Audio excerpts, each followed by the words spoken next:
Sino kayang pwedeng mag-check kung merong sound? Amen, amen. Amen, amen, and amen mga kapatid. Magandang Friday night na naman po ngayong gabi. And tayo po ay dadako na sa ating online Friday Bible Study. Amen. I hope and I pray yung ating pong Facebook ay meron na pong sound. Kasi last Friday po walang sound. May nanonood pero wala naman silang naririnig. I hope and I pray this time meron na po. Amen. Amen. So tonight po, Meron po, Brother Mercian. Opo. meron na? Opo. Amen. Praise God. Salamat. Salamat sa Panginoon. Okay. So, to continue our study, mga kapatid, babalik na po tayo sa Book of Mark. Mark chapter 6. Kasi dalawang Friday ago, ang ating pinag-aralan is yung seeking God first in everything. Di ba? Naalala niyo pa yon, seeking God first in everything. So ngayon naman po, sa Mark tayo, babalik tayo sa Mark. Babalik tayo, and prior to this study, ang pinag-aralan natin sa Book of Mark is yung Mark chapter 6 verses 1 to 6. At ang naging topic natin doon last 2 Fridays ago is the dangers of unbelief. The dangers of unbelief. Merong panganib sa hindi pananampalataya, mga kapatid, ano? So, yun yung ating napag-aralan 2 Fridays ago. The dangers of unbelief. Unbelief ignores the obvious. Isa yan, isang sa point natin yan. No? Obvious na ang Panginoong Jesucristo ay nagpakita ng pagiging divine as God, pero hindi nila tiningnan yung obvious. Ito yung people of Nazareth, yung mga tao sa lugar kung saan ipinanganak ang Panginoong Jesucristo. Though the teaching of Jesus is obvious from God, and He is from God Himself, talagang tumigas yung kanilang mga puso. They ignore the obvious. And secondly, unbelief focuses on the irrelevant. Saan sila tumingin? Sabi nila sa Panginoong Jesucristo ay anak yan ni Maria at ni Joseph. Anak ng karpintero, paano magiging Misaya yan? Diba? Nag-focus sila sa irrelevant. Instead of focusing sa mga ginawa ng Panginoon na naka-align sa prophecy, hindi nila nakita yon. And because of that, unbelief hinders the supernatural. Hindi nakapag-perform ang Panginoong Jesucristo ng maraming miracles and wonders sa mismong lugar kung saan siya pinanganak because of their unbelief. Amen? So I hope and I pray nare-recall nyo yung ating napag-aralan 2 Fridays ago, no? Sa Mark chapter 6 verses 1 to 6, the dangers of unbelief. So tonight po itutuloy po natin ito. Mark 6 verses 6 to 13. Itutuloy naman na po natin, no? So before I give the title, please open your Bible with you kung meron kayong mga Bible dyan. Basahin natin itong verses na ito. Mark chapter 6 verses 6 to 13. Okay. So ito na po yung continuation. Mark 6 verse 6. And he marveled because of their unbelief. Ito yon, yung sinasabi ko, no? Yung people of Nazareth. Nagtaka ang Panginoon, nagulat siya sa kanilang unbelief. Dahil sa mga ginawa ng Panginoong mga miracles and wonders, nagulat ang Panginoon, bakit hindi itong mga taong ito naniniwala? And he marveled because of their unbelief. And he went round about the villages teaching. So umalis siya roon sa lugar na yon, nagpunta siya sa ibang village para magturo. Verse 7, and he called unto him the 12.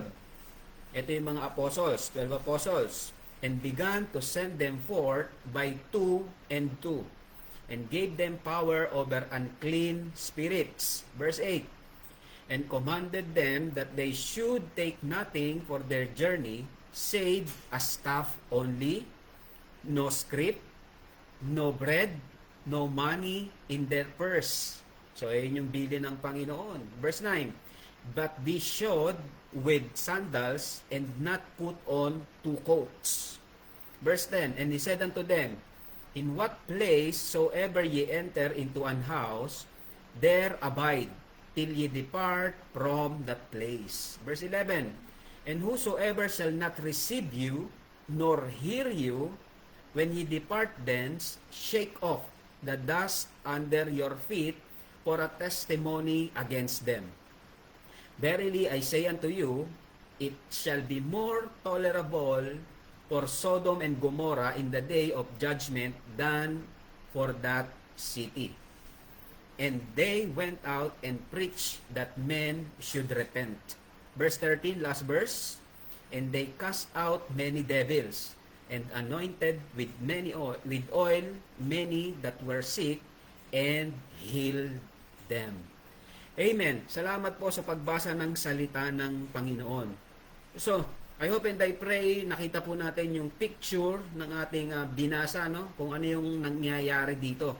And tonight, as a believer, mga kapatid, as a believer, we've been saved to serve. Naligtas tayo para maglingkod. That's the least we can do. Though we are not worthy to serve the Holy God. Di ba? Hindi naman tayo karapat-dapat eh. Pero yan yung pwede nating magawa sa pagkakaligtas natin ng Panginoon. Amen? But the question is this, how many of us have been saved more than a year? Sino na? Yung naligtas na more than a year. And still, do not serve God. Hanggang ngayon, di pa rin naglilingkod. Kayo lang po pwedeng makasagot niyan, ano? Serving is something we do in return. It is not enough to match the salvation we receive from God. But serving is one of the manifestations of being saved. If we claim to be a saved, mga kapatid, if we claim na tayo ay Kristiyano at mananampalataya ng Panginoong Jesucristo, isa sa maraming manifestations, dapat naglilingkod. Amen? Dapat naglilingkod. So, tanungin natin ang ating mga sarili. Are we serving? O tayo lang ay mga consumer? Pupunta lang sa church, consume ng Word of God, aalis, pupunta, aalis, pupunta. So, pag-aaralan natin tonight, mga kapatid, is about serving. So, ang title natin, mga kapatid, title natin for tonight, based on Mark chapter 6, verse 6 to 13, our title tonight is Empowered to Serve. Empowered to Serve. Amen? So, I hope and I pray, nakuha po natin yung ating binasa sa Mark chapter 6 verse 6 to 13. Amen. So before we proceed, check muna natin sino yung mga kasama natin online. Baka na naman wala na naman tayong sounds. Amen. Magandang gabi, Ate Eden. Amen. Naririnig na nila. Amen. Okay na ang sounds. Amen. Amen. Amen. Nanay Fe. Amen. Kian. Amen. Amen. Sister Marife. Amen. Ate Eden. Amen. Amen. And Sister Lily. Amen. Maraming salamat po. Amen for the confirmation na okay yung ating sound tonight. So, tuloy na po tayo sa ating Bible study proper. Again, ang ating pong title is Empowered to Serve. Empowered to Serve. Amen. Amen and amen. So, ang ating key verse, Mark 6 verse 7. Mark 6:7 says, And he called unto him the 12, and began to send them forth by two and two, and gave them power over unclean spirits. Amen. For our first point, mga kapatid, base sa ating binasa, ang ating first point is authority to minister. Authority to minister. Mark 6:7 says, the Lord Jesus Christ called the disciples. Tinawag sila ng magpares by twos. By twos, mga kapatid, Jesus gave His disciples authority to cast out demons and overcome spiritual opposition. So, the Lord Jesus Christ gave them the authority to minister. He gave them the authority to minister. So mga kapatid, gumagawa tayo sa gawain ng Panginoon, hindi dahil sa kung saang authority galing, kundi sa Panginoon mismo Himself. Amen? At itong verse na ito, yung Mark chapter 6, 6 to 13, actually, cross-reference niya, nasa Matthew rin. Tingnan natin sa Matthew chapter 10, verse 1. Ito naman yung sabi ni Matthew. And when He had called unto Him His 12 disciples, He gave them the power against unclean spirits to cast them out and to heal all manner of sickness and all manner of disease. Nakasulat din yan sa Luke chapter 9. Tingnan natin. Luke chapter 9 verse 1 says, "Then he called his 12 disciples together and gave them power and authority over all devils and to cure diseases." So nakita natin sa tatlong accounts, mga kapatid, nakasulat, Mark, Matthew, and Luke, itong ginawa ng mga disciples. Itong ginawang pag-uutos ng Panginoong Jesucristo sa kanila. In these verses, mga kapatid, we can see Jesus' authority as God. Makikita natin yung authority ng Panginoong Jesucristo bilang Diyos.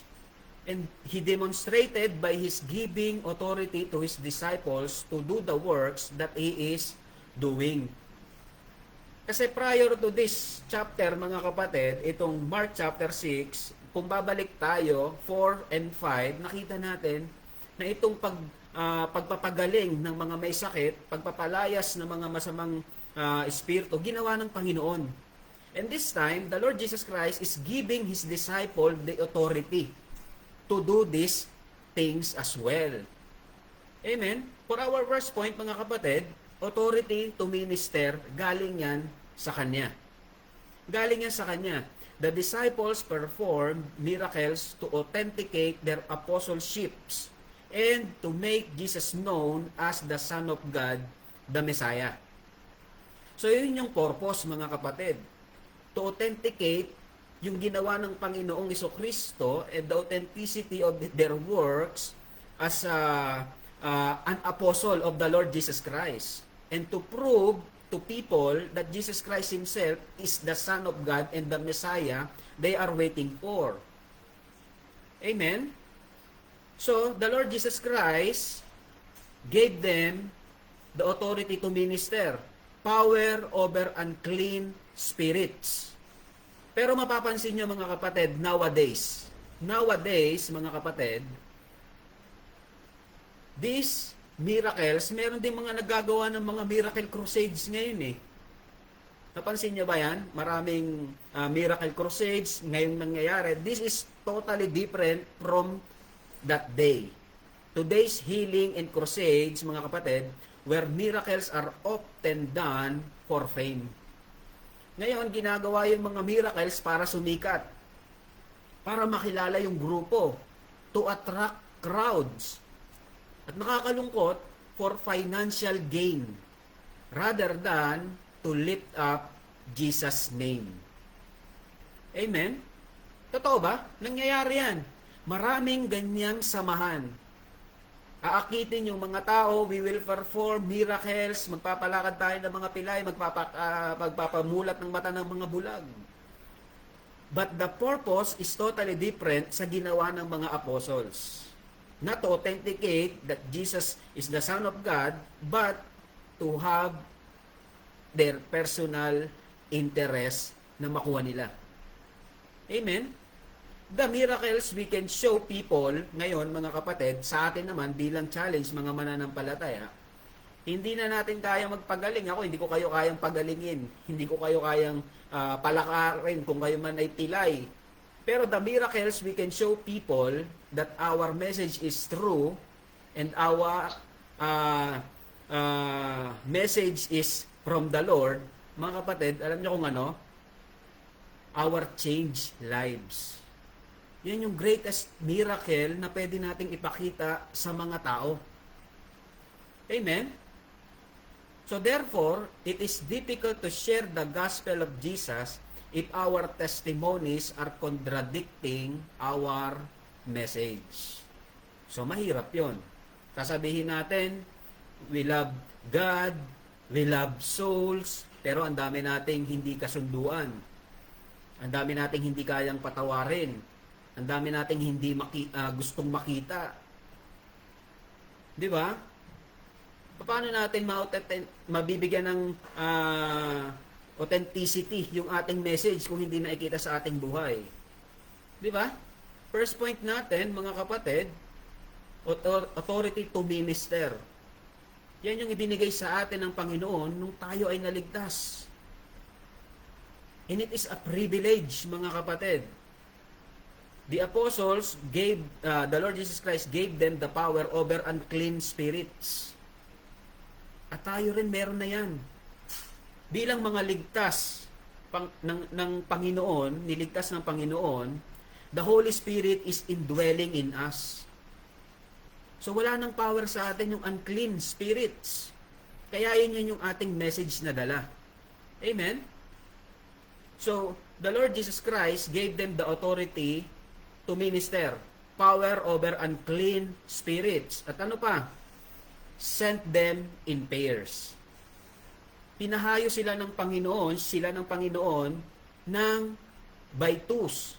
Jesus sent His disciples in pairs, emphasizing the importance of partnership and accountability in ministry.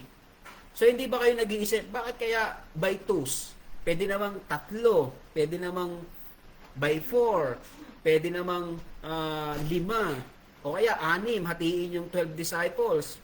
Pero sinend sila by twos. So, malalaman natin yan today. Sent in pairs, ito yung kanilang ginawa na inutos sa kanila ng Panginoon at sinunod nila by twos. Jesus sent His disciples in pairs, emphasizing the importance of partnership and accountability in the ministry. So kung nasa ministry ka, dapat at least meron kang kapartner. Amen? Dapat meron kang kasama. Ecclesiastes, tingnan nyo sa Ecclesiastes. Ecclesiastes chapter 4, verses 9 to 10. And this is what the word says. 2 are better than 1.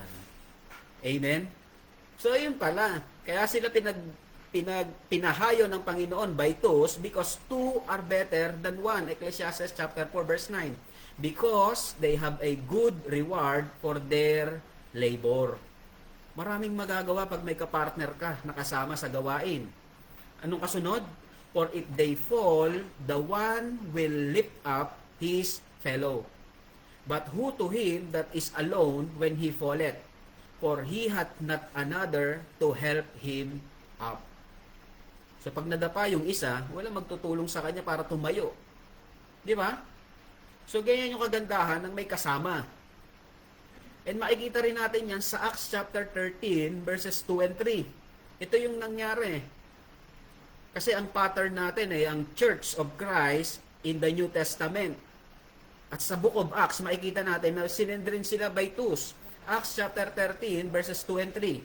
As they ministered to the Lord and fasted, the Holy Ghost said, Separate me, Barnabas and Saul, for the work whereunto I have called them. And when they had fasted and prayed and laid their hands on them, they sent them away. So nakita nyo, si Apostle Paul, magaling na apostle na. Pero hindi siya hinayaang maglakad mag-isa. Sinend out siya kasama si Barnabas. Amen? So may reason bakit. No man is an island. Naririnig natin yan. No man is an island, entire of itself. Every man is a piece of the continent, a part of the main. Hindi tayo nabubuhay para sa sarili lang. When we do things, maraming maaapektuhan. Amen?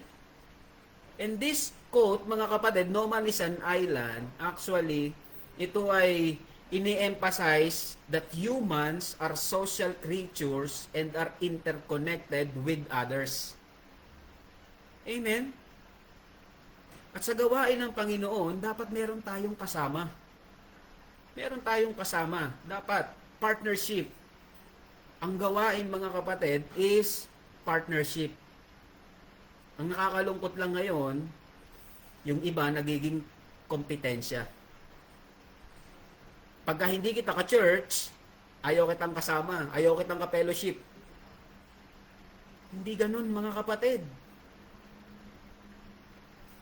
Kung alam natin na ang isang tao ay ligtas, naligtas sa pamamagitan ng pagkamatay, pagkalibing at pagkabuhay ng Panginoong Jesucristo, ang sabi ng Panginoon, we are one body. Amen? They may be members of another local church, pero kung sila ay ligtas, ang sabi ng Panginoon sa mga apostles, hayaan nyo sila. If they are doing things for me, hindi natin sila kalaban. Amen? Pero sabi ko nga, ang nakakalungkot, kapwa mananampalataya, nagiging kompetensya. Hindi dapat ganon. Amen? Hindi dapat ganon. So, the decision to send the disciples out in pairs by 2 and 2 has biblical roots and practical significance. Meron yung pinanggalingan. Hindi yan basta sinabi lang ng Panginoon. Kasi ang Panginoon bilang Hudyo, alam niya yung custom ng Hudyo. At biblically, meron niyang pinanggalingan talaga. Sa Deuteronomy chapter 19, verse 15. Ito yung isang punto. Kaya sila isinend ng Panginoon by twos. In Deuteronomy 19:15 says, "It is written that at the mouth of 2 witnesses or at the mouth of 3 witnesses shall the matter be established." So yun pala, para merong witness yung isa't isa. At silang dalawa na isinend ng Panginoon, witness sila ng pagka-Diyos ni Kristo. Kasi ang message nila is si Jesus Christ Himself. Yun pala yun. Para ma-establish at the mouth of 2 witnesses shall the matter be established. Mapatotohanan ng kanilang sinasabi ay totoo na nakita namin ng Messiah. Amen? Yun yung point. This principle emphasizes the importance of multiple witnesses for validation and accountability. Amen? So yun pala yun. Yun pala yung pinanggalingan nun. Biblical precedent. And meron pa, mutual support and encouragement. Kasi alam naman natin sa panahon ng mga apostles, in Bible times mga kapatid, they are under the Roman empires. At kailangan nila ng protection sa isa't isa. Di ba? They need support. So, traveling in pairs allowed the disciples to provide emotional support. Pag napagod na yung isa, pwede niyang supportahan emotionally. Kasi to minister is not easy. Di ba? Share experiences and encourage each other in their mission. Kasi kung mag-isa ka lang gagawa para sa gawain ng Panginoon, mapapagod at mapapagod ka. Tama? So, ang hamon sa atin and encouragement sa atin mga kapatid,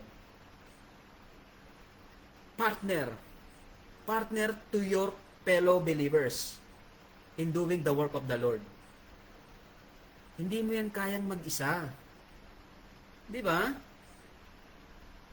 So again, mga kapatid, isa pa sa mga points ng Panginoon, bakit sila sinend out by twos, witness and testimony. Sending them out in pairs fulfill the requirements of having multiple witnesses, as I've said in Deuteronomy 19:15. Para yung kanilang message ay may validity. Amen? At syempre, practical considerations, traveling in pairs also enhance safety and provide opportunities for shared ministries and learning. Matututo tayo sa kapwa natin mananampalataya.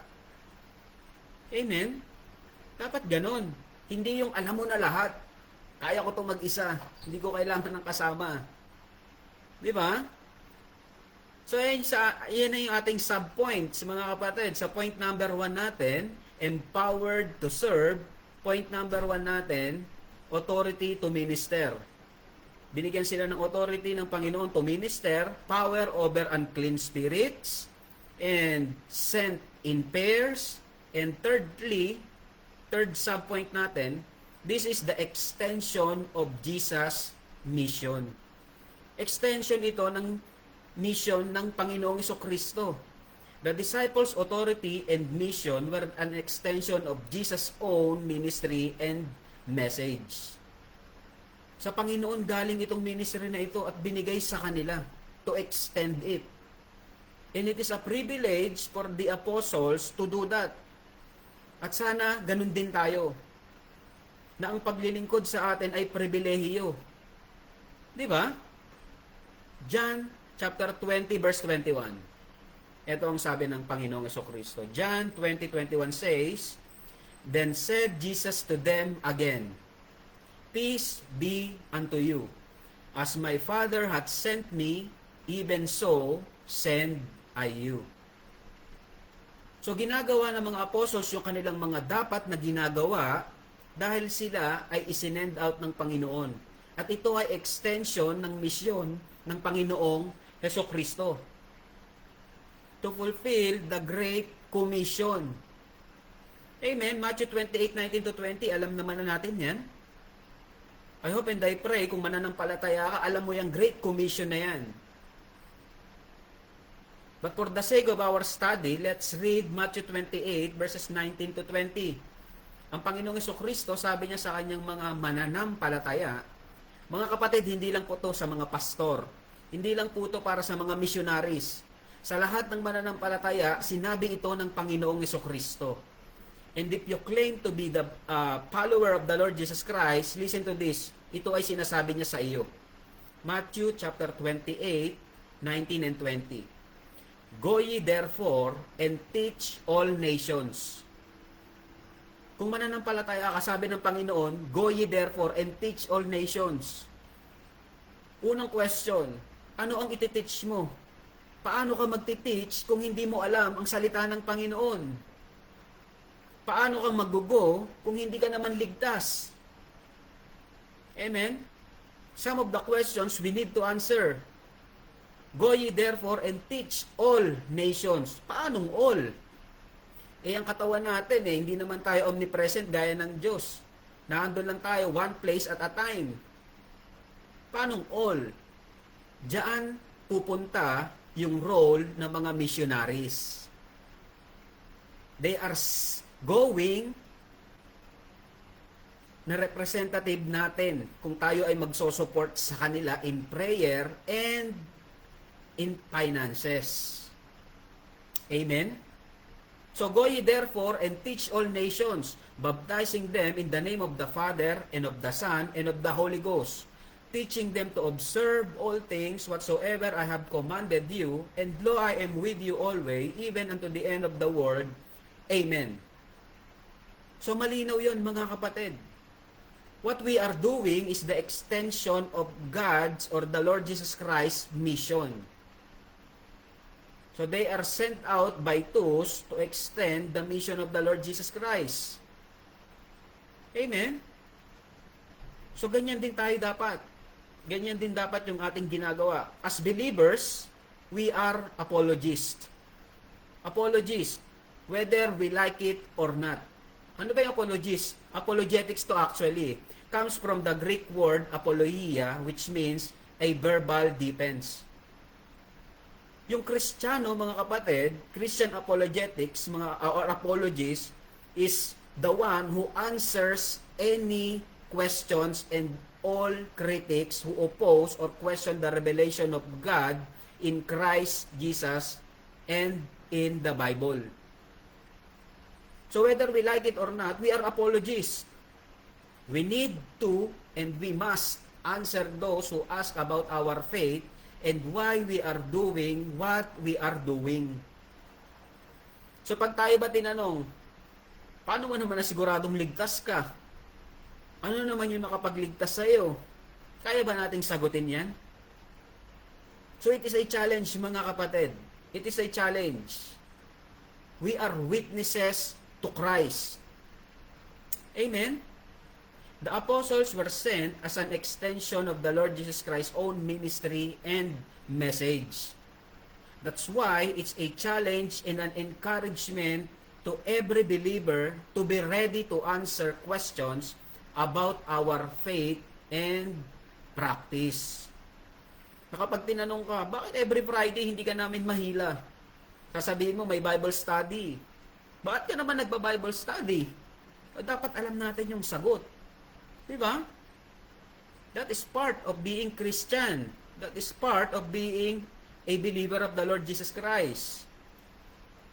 Amen? Yung buhay natin dapat extension yan ng ministry ng Panginoong Jesucristo. That when people look at us, makikita nila extension to ng ministry ni Jesus Christ. Amen? So that's our first point. Our first point, mga kapatid, first point natin, empowered to serve. First point, authority to minister. If you are a believer tonight, you have the authority to minister. At yung authority na yan, galing yan sa God Himself, the Lord Jesus Christ. And this lesson, particularly, the apostles were given the power over unclean spirits. Amen? And they are sent in pairs by twos. At hindi lang yon, third subpoint natin, nakita natin dito that what they are doing is the extension of Jesus' mission. Amen? So that is our first point. For the second point, mga kapatid, let's read Mark chapter 6 verses 8 and 9. Before I give our second point, let's read Mark chapter 6 verse 8 and 9. And this is what the word says. And commanded them that they should take nothing for their journey, save a staff only, no scrip, no bread, no money in their purse, but be shod with sandals, and not put on two coats. So for our second point, mga kapatid, dependence on God. Dependence on God. Sa gagawin nilang pagmimisyon, nakadepende lang sila sa Panginoon. Amen? So makikita natin dito, inutusan sila, wala silang dadalhin, kundi staff, tungkod, no script, walang pitaka, walang pera, no bread, no money, no purse, but shod with sandals, sandals lang, and not put on two coats. Huwag sila magsusuot ng dalawang coats. Makikita natin dito, in our point number 2, dependence on God, makikita natin yung faith in God's provision. Faith in God's provision. Jesus taught His disciples to trust God for daily provision rather than relying on their own resources. Amen? So, ganyan sa gawain ng Panginoon. Amen? Maraming nagsasabi, yes, we need to do things according to our faith, but also we need to be wise. Sabi ng marami, kailangan natin paghandaan, yes. But in this particular event, mga kapatid, ang sabi ng Panginoon, wala ka ibang dadalhin. Faith in God's provision ang kailangan mong gawin. Ang hirap nun, di ba? Pero sumunod yung mga disciples. Makikita rin natin yan sa Matthew chapter 6 verses 25 to 26. Ito ang sabi. Therefore I say unto you, take no thought for your life, what ye shall eat, or what ye shall drink, nor yet for your body, what ye shall put on.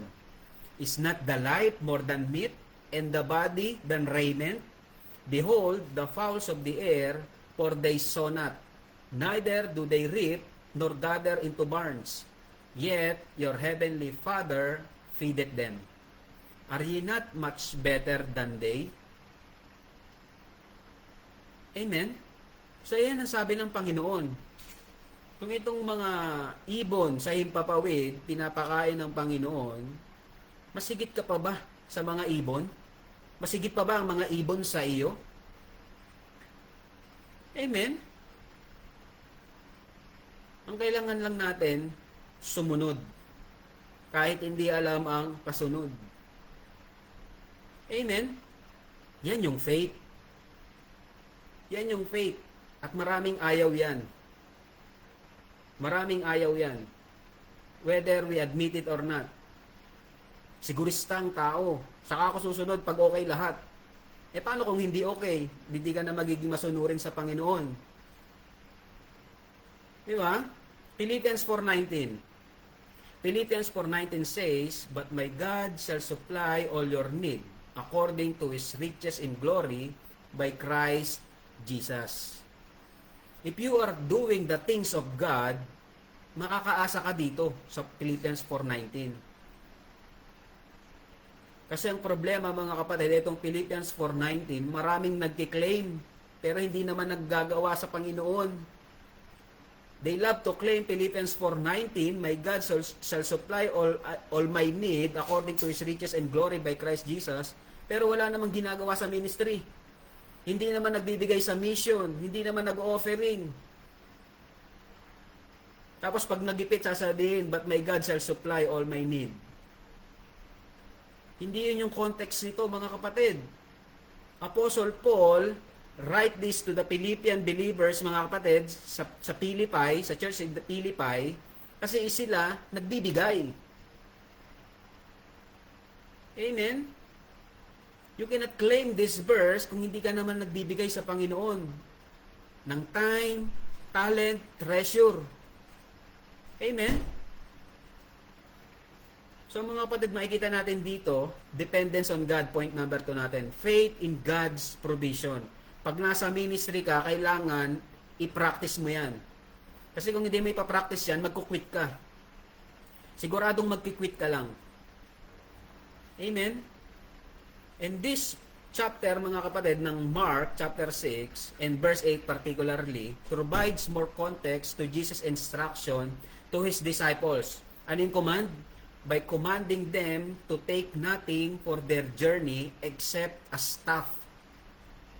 Sa tungkod, maliban sa tungkod, Jesus is emphasizing their dependence on God and the hospitality of others. Ibig sabihin mga kapatid, pag humayo ka, may hinanda ang Panginoon na tatanggap sa iyo in the mission field. Tama ba?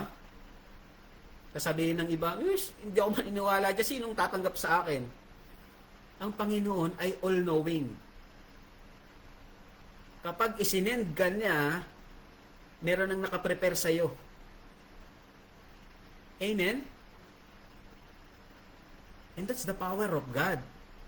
And that how faith works, mga kapatid.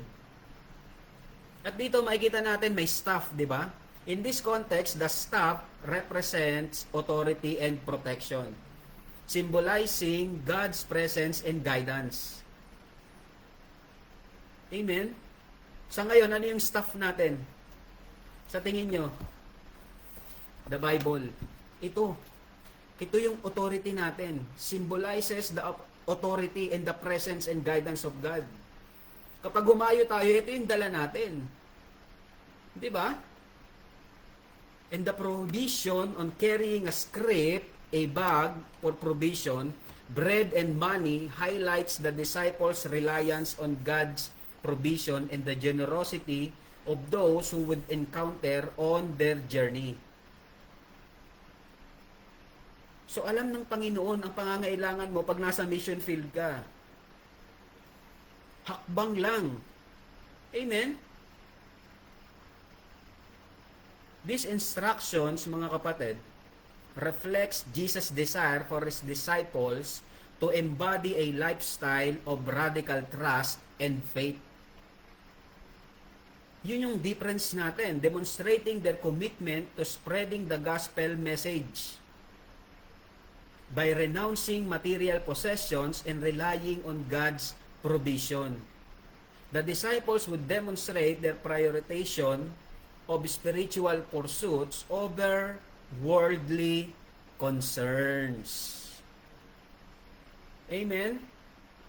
Maraming hindi tumuloy sa gawain because they pursue over worldly concerns. Hindi kayang iwan yung mga material things. Naalala niyo yung rich young ruler na nagmagaling sa Panginoong Jesucristo? Sabi niya, nagawa ko na lahat ng kautusan mula pagkabata ko. Lahat-lahat. Di ba? Amazing. Biruin mo yung pride na yon. Nagawa niya raw. Yung sabing mag-isip ka lang ng masama sa kapwa mo, nagkakasala ka na. Pero itong young ruler na ito, sabi niya, nagawa ko lahat ng kautusan. Tapos nung sinabi sa kanya ng Panginoon, okay, one thing you are lacking. Sell all your possessions and follow me. Then ayaw niya. Kasi after siya sa material things. At ganyan yung tao. Hindi makapaglingkod ng buo kasi may tinitingnan na kanyang pinangahawakan, material. Amen? Dito mga kapatid, makikita natin. Nabasa rin natin dito, no? Jesus' instruction to not bring two coats. Yung dalawang coat, hindi sila pinagdala ng Panginoon. It is rooted in Jewish customs and tradition. Anong Jewish customs and tradition yan? Sending out his disciple to preach and heal, he's advising them to travel light without extra clothing or provisions. In Jewish tradition, mga kapatid, wearing two coats or layers of clothing was seen as a sign of luxury or wealth. Yun pala yun. Yun pala yung meaning nun. And by instructing his disciples to wear only one coat, Jesus is emphasizing the importance of simplicity, humility, and detachment from material possessions. Amen? Yun pala yun. Nakakonect pa rin, mga kapatid, sa ating humility. So if you want to serve in the ministry, dapat walang pride. Dapat kontento. Holiness with contentment is great gain, sabi ng salita ng Panginoon. Amen? So in context of Jewish customs, mga kapatid, meron pang isa, yung wear sandals. Di ba sabi, shod your feet with sandals, as mentioned in Mark 6 verse 9, was also significant. Sandals were a common footwear for travelers, and wearing them signified readiness for travel and willingness to endure hardships. Dahil hindi madali ang ministry. Availability. Di ba? Humility. Obedience. Overall, mga kapatid, Jesus' instruction to not bring two coats reflects his emphasis on simplicity and humility, which are the core values in Jewish tradition. And some Christians are aware. Maraming Kristiyano, they are aware deep within their heart that God has called them to ministry. Maraming ganyang Kristiyano, alam na alam nilang tinawag sila. Yet, they fail to respond due to fear of losing their material possessions and privileges. Di ba nakakalungkot? Hindi sumunod sa Panginoon dahil hindi mabitawan yung kanilang comfort zone. They are fear of losing their material possessions and privilege. Mas mahalaga sa kanila yon kaysa sumunod sa Panginoon. Diba? So this reluctance often stems or rooted from a deep-seated attachment to worldly comforts and a lack of trust in God's provision. So yun. It is the matter of the heart. Yung puso, sabi nga for where your treasure is, there your heart will be also. Kung ang treasure mo ay possession mo, material things, nandun ang puso mo. Pero kung ang puso mo, ang treasure mo ay gawain ng Panginoon, doon mo ilalagay ang puso mo at maglilingkod. Amen?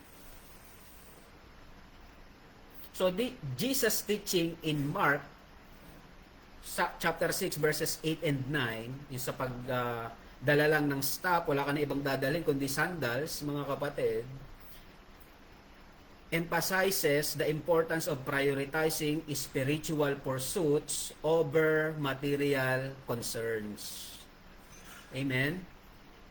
So for those called to ministry, surrendering to God's will may require relinquishing control over possessions and embracing a simpler, more faith-driven lifestyle. Sabi nga ng isang pastor live simply so that others may live. Amen? Yung araw-araw mong pagbili ng milk tea o araw-araw pagkain sa food chain, bawasan mo. Tulong mo sa mga missionaries. Di ba? Mas kapaki-pakinabang yun. Recognizing and responding to God's call requires courage, trust, and the willingness to prioritize spiritual growth over worldly security. Amen? Sabi ng Panginoon, I will bring you in your greener pasture. Paano ka makakarating doon? If you are under the will of God. Amen? So, yun yung ating second point. Dependence on God. Dependence on God, makikita natin dito, per subpoint, faith in God's provision. Faith in God's provision. And nakita rin natin yung simplicity and humility. The disciples were to travel light without extra clothes or provisions, demonstrating simplicity and humility. Kasi ang Panginoon mismo, nagpakita ng testimony na yan. Hindi siya nag-utos o nagturo ng isang bagay na hindi niya ginawa.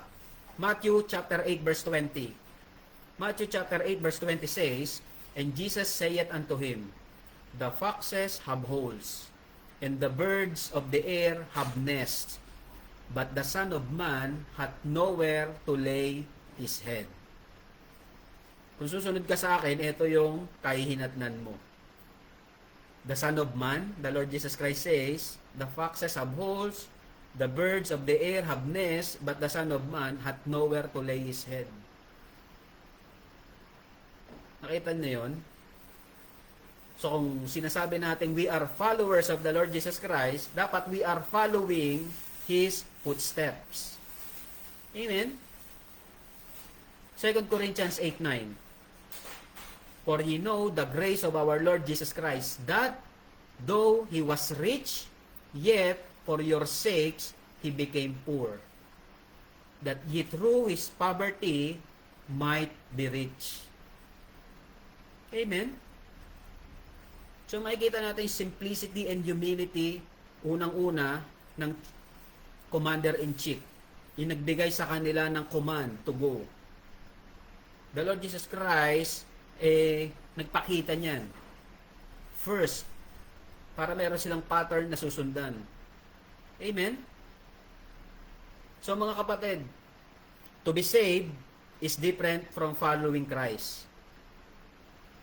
Yung naligtas ka, iba yun sa pagsunod pa sa ginawa ni Kristo. It is not easy. As we are called to die to self every day. Die to self every day. Pride has no room in ministry. Walang pride sa ministry, mga kapatid. Walang lugar yan. Whether you are old in the ministry or new, the proof of a growing Christian is that they're humbler today than yesterday. Amen? May kababaang loob. Luke 9:23. Luke 9:23 says, And he said to them all, If any man will come after me, let him deny himself and take up his cross daily and follow me. Amen? So diyan natin makikita yung dependence on God. Dependence on God, per subpoint natin, faith in God's provision, simplicity and humility, and third subpoint, focus on the mission. Kasi kung ang aalalahanin itong mga alagad na ito, yung kanilang kakainin, kanilang dadamitin, kanilang titirahan, yung focus nila hindi sa mission, sa sarili nila. Tama ba? So focus on the mission. By not carrying burdensome possessions, the disciples could focus on their mission and message. So, yun pala yun. So, if you want to serve, serve. Focus on your mission. Amen? 1 Corinthians chapter 9. 1 Corinthians chapter 9 verse 23. And this I do for the gospel's sake, that I might be partaker thereof with you. Verse 24. Know ye not that they which run in a race run all, but one receiveth the prize, so run that ye may obtain. Focus ka. Focus ka. Ang ministry is parang race. Na ang sabi ni Apostle Paul, for the gospel's sake, focus ka. Na parang meron kang prize na hinahangad. Amen? Luke 9:26. Luke 9:26. And Jesus said unto him, no man having put his hand to the plow and looking back, is it fit for the kingdom of God. Yung lingon ng lingon, nag-aararo, hindi raw yun bagay sa kaharian ng Diyos. Yung lingon ng lingon sa possession, yung lingon ng lingon sa kung anong bagay, hindi makakapag-focus yan sa mission. Amen? These verses, mga kapatid, emphasizes the importance of commitment and focus in following Jesus.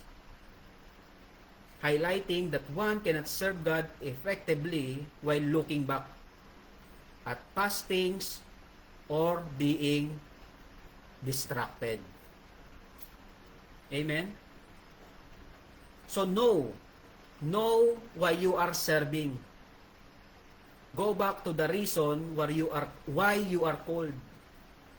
Know your purpose and focus on it. Dapat yan yung ating ginagawa. Amen? Hebrews 12:1.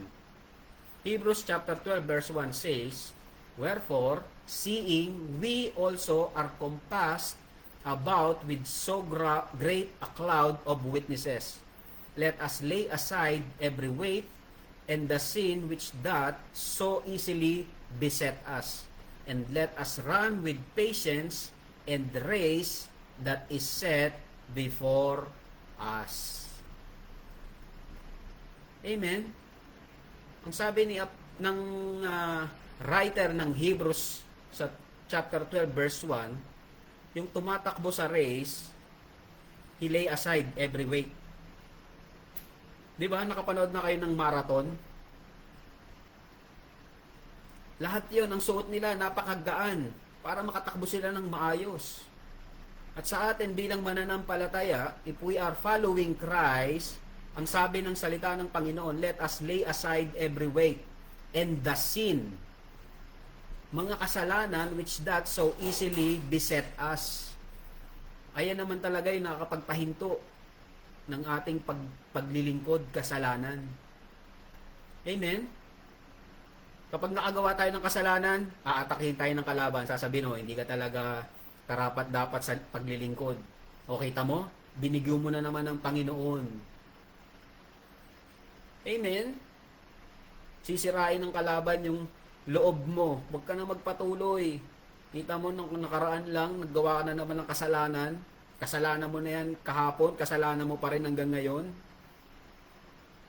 So, ang dapat natin gawin, let us lay aside every weight and the sin which that so easily beset us.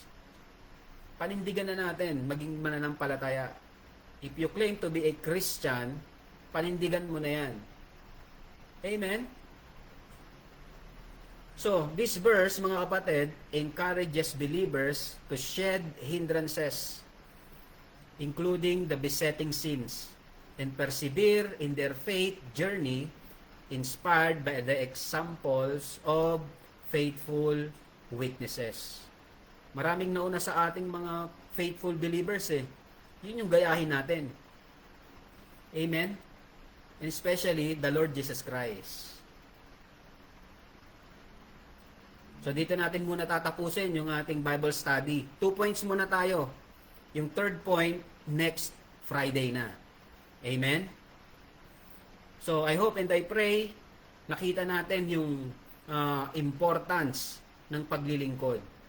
And if you are a believer, sabi sa ating lesson tonight, you are empowered to serve. Empowered to serve, mga kapatid. The authority that you has came from God Himself. Galing sa Panginoong Jesucristo mismo, yung authority na meron ka. So wag mong hayaan na yung authority na meron ka hindi maganap sa buhay mo. Pribilehiyo yan. Yung makapag-share ka ng gospel, privilege yan. Amen? Kasi, in the old times, mga kapatid, ang messenger ay mga anghel. Nagpapadala ng message ang Panginoon through the angels. E tayo ngayon, compare to angels, we are ambassador of Christ. Our message is the gospel. Ang authority natin came from our God. Amen? So, dyan muna natin tatapusin yung ating Bible study tonight. Ang ating title again, Empowered to Serve. I hope and I pray, empowered ka. Empowered ka by the words of God. Empowered ka by the Holy Spirit. Empowered ka knowing the truth that you are a child of God. Amen? Empowered to serve. First point, authority to minister. May authority ka to minister. Grab that privilege.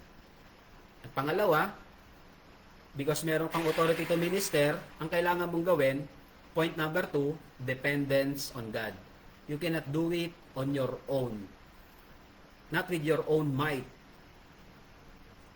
Amen?